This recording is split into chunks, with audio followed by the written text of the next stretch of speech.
भी देख रहे हैं सब में भगवान का अंश है, चाहे वो जीव हो चाहे निर्जीव हो। और भक्ति सबसे बड़ी वही है। एक भक्ति तो ये कि आप मंदिर में जाओ और मूर्ति में भगवान को देखो, पर दूसरी भक्ति ये है कि आप जहां जाओ, जिसके पास जाओ, आपको हर जीव में भगवान नजर आए। जब तक हर जीव में भगवान नजर नहीं आएंगे और हर जीव पर आपकी करुणा नहीं बरसेगी, तब तक समझना कि अभी आपकी भक्ति अधूरी है, क्योंकि अभी आप केवल एक स्थान पर भगवान को देख रहे हैं। अब बुरा मत मानिएगा, लेकिन एक तरफ तो आप खूब भजन करो, एक तरफ आप खूब माला करो, खूब संकीर्तन करो, खूब आप चंदन माला लगाओ, खूब टीका लगाओ, और एक तरफ आप पशुओं को मारो, एक तरफ आप जीवों को मारो, तो आपकी वो भक्ति पूरी कभी नहीं हो सकती। क्योंकि जो जीवों में भगवान को नहीं देख सकता, उसको भगवान और कहां मिलेंगे। मेरी प्रार्थना है ये आप सभी से, मैं कोई आपके ऊपर कटाक्ष नहीं कर रही, लेकिन आप सब भी जानते हैं कि थोड़ा इस एरिया में कुछ खान पान जो होता है, खूब भजन करते हैं, खूब माला करते हैं, लेकिन वो सब माला सब भजन को एक ही बार में धो डालते हैं। आप किसी पशु को, पक्षी को, जीव को मार के अगर खाते हो तो ये जीव हत्या है, और जीव हत्या इतना बड़ा पाप है कि भगवान भी चाह करके उसको क्षमा नहीं कर सकते। आप किसी जीव के जीवन को छीन रहे हो। आप किसी पक्षी को लेके जाते हो कत्ल खाने। आपने देखा होगा दुकानों पर कोई बकरे को मारता है, कोई मुर्गी को मारता है। आप खुद देखिए जब उनको मारा जाता है कैसे तड़पते हैं। क्या उस समय आपको नहीं लगता कि इस जीव के अंदर भी तो आत्मा है, इसको भी तो दर्द होता है, इसको भी तो चुभन होती है। क्या जो आप कर रहे हो, क्या एक दिन ये कर्म का पहिया है, आप जो कर रहे हो घूम के वो वापस एक दिन आपके ही पास आने वाला है। फिर रोना मत कि भगवान मेरे ऊपर ये इतना दुख क्यों आए। कितने जीव भारतवर्ष में मारे जा रहे हैं सिर्फ अपनी जीभ के स्वाद के लिए, जीभ के लालसा के लिए।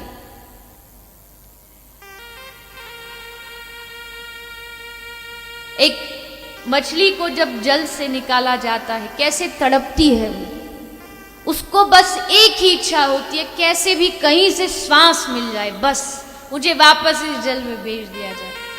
एक कहीं किसी किताब में लिखा था, मैंने पढ़ा, बड़ा अच्छा लगा। एक मछली की छोटी सी एक साथ में उसकी बेटी थी, तो दोनों पानी में तैर रही थी।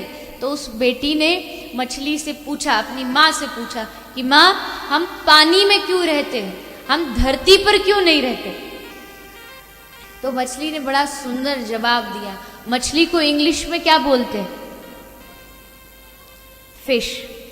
तो मछली हंसते हुए अपने उस शिशु से कहती है कि बेटा हम फिश हैं, इसलिए हम पानी में रहते हैं, क्योंकि धरती पर तो सेल्फिश लोग रहा करते हैं।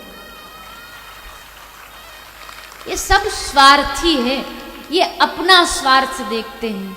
इनको मतलब नहीं कि दूसरा जीव मरे, उसके साथ कोई दुर्व्यवहार हो, इनको बस अपना स्वार्थ दिखता है। मैं खुश रहूं, मैं स्वाद में रहूं, मैं आनंद में रहूं, दुनिया मरे तो मरे।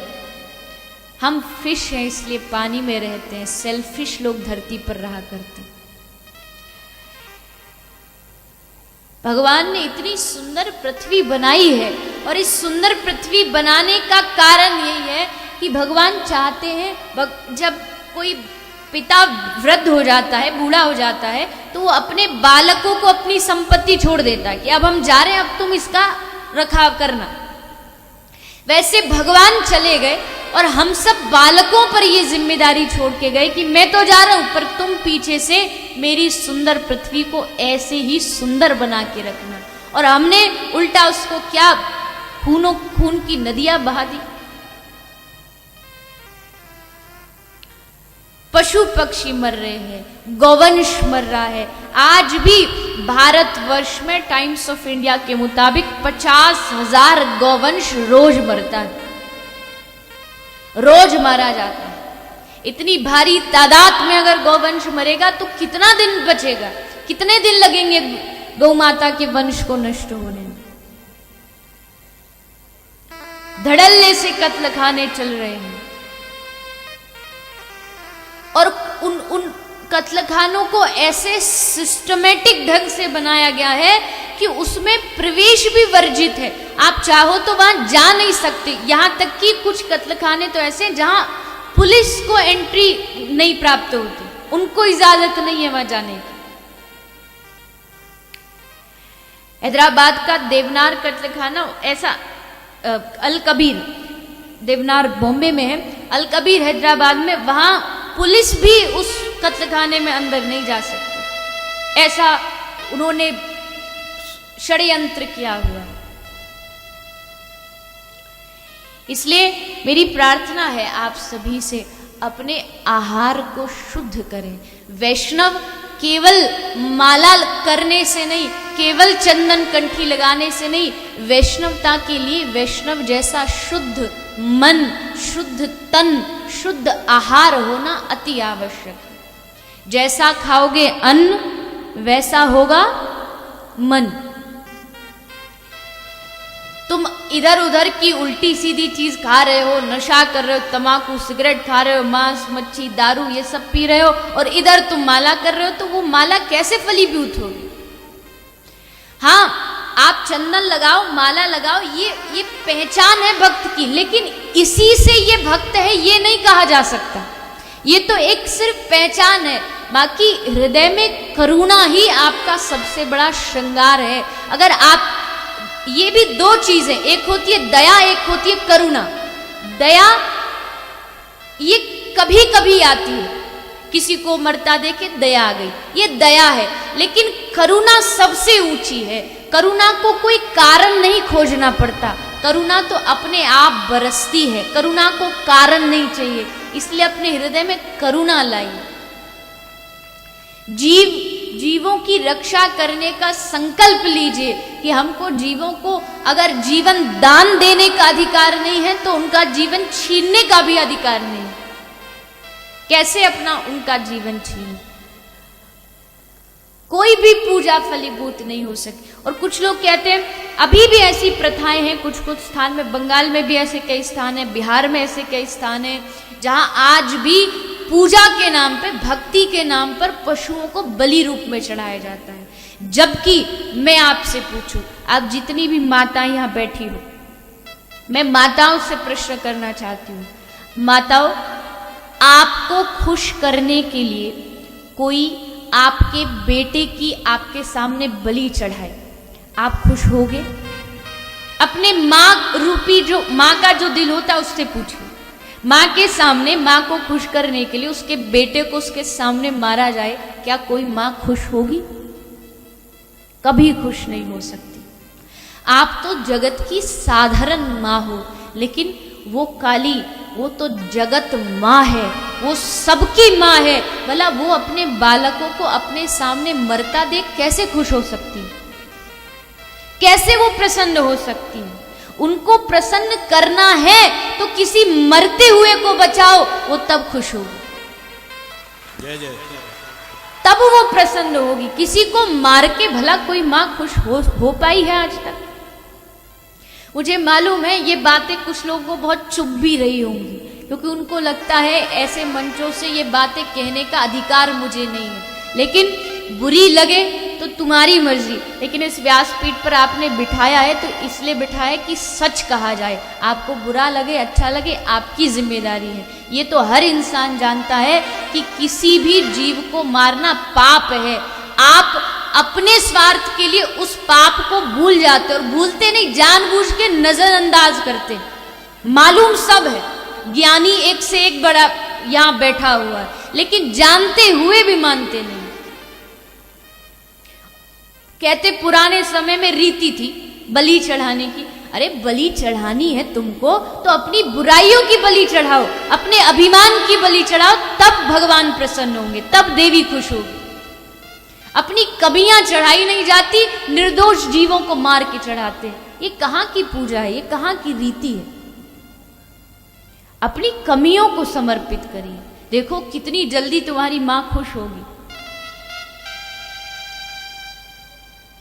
ये कोई आप पर कोई ऐसा पाप का लांछन नहीं लगाया जा रहा, लेकिन आप जहां भी ऐसा पाप होते हुए देखें, आपकी जिम्मेदारी है उसको रोकने की, उसको खत्म करने की। आप कहीं भी देख रहे हो पशु को मार के लोग खा रहे हैं, तो आप सब कोशिश करिए कि उसको रोका जाए, उसको समझाया जाए कि भैया खाने के लिए भगवान ने दुनिया में इतनी सारी चीज़ बनाई। आपके बंगाल में देखो कितनी बढ़िया बढ़िया चीज़ें हैं, इतनी अच्छी अच्छी सब्जियां हैं, फल है, मिष्टी दोही है, रसगुल्ला है, ये सब खाओ। किसने मना किया है? कोई मनाही है? हाँ, डायबिटीज है तो थोड़ा कंट्रोल से खा लो, लेकिन वो चीज खाओ जिससे किसी जीव को दुख ना पहुंचे। अब एक व्यक्ति को जो मर जाता है, उसके शव को शमशान में दाह संस्कार करके आते तो घर आके नहाते हो कि इस शव को हाथ लगा लिया, लेकिन अब उधर शमशान में आके तो नहाते हैं और इधर अपने पेट को शमशान बना रहे, पशुओं की लाश को अपने पेट में घुसा रहे। ये शमशान ही तो है।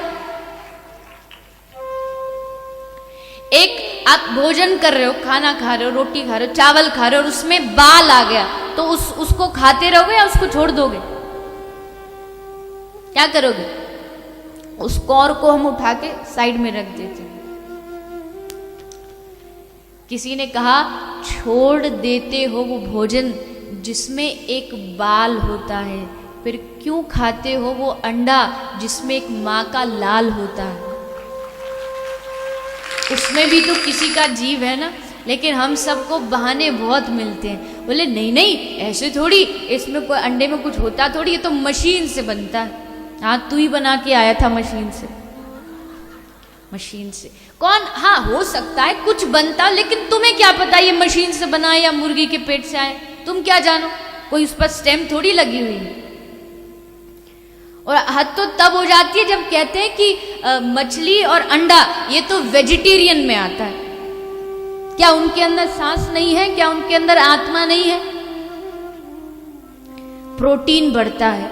प्रोटीन बढ़ाना है तो जाओ किसी गौशाला में जाके रोज सुबह शाम गौ माता को प्रणाम करो और गाय का दूध, गाय का घी, खुद पंचामृत ग्रहण करो, देखो तुम्हारे अंदर कितना प्रोटीन आता है। कि जितना प्रोटीन चाहिए भरपूर मिलेगा। अच्छी चीजें खाइए, अच्छी चीजें खाने में क्या बुराई है? किसी जीव को मारना एक बहुत बड़ा पाप है, इससे छूटना बहुत मुश्किल है। इसलिए मेरी प्रार्थना है इस कथा से, अगर आप चाहते हो कि हम भजन में आगे बढ़े, हम भगवत चरणों में आगे बढ़े, तो यही कथा में, इस कथा को अपना सर्वस्व समझ के इस कथा में अपनी उस बुराइयों को यही छोड़ जाना, अपनी उस गलत आहार को यही छोड़ के जाना। जब तक पता नहीं है तब तक ठीक है, भगवान भी माफ कर सकते हैं, लेकिन जब पता है उसके बाद भी अगर उस पाप को करोगे तो भगवान कभी क्षमा नहीं करेंगे।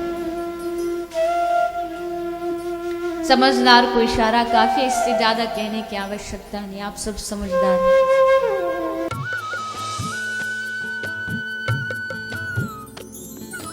सर्वधर्म संगम, धर्म के सच्चे प्रहरी।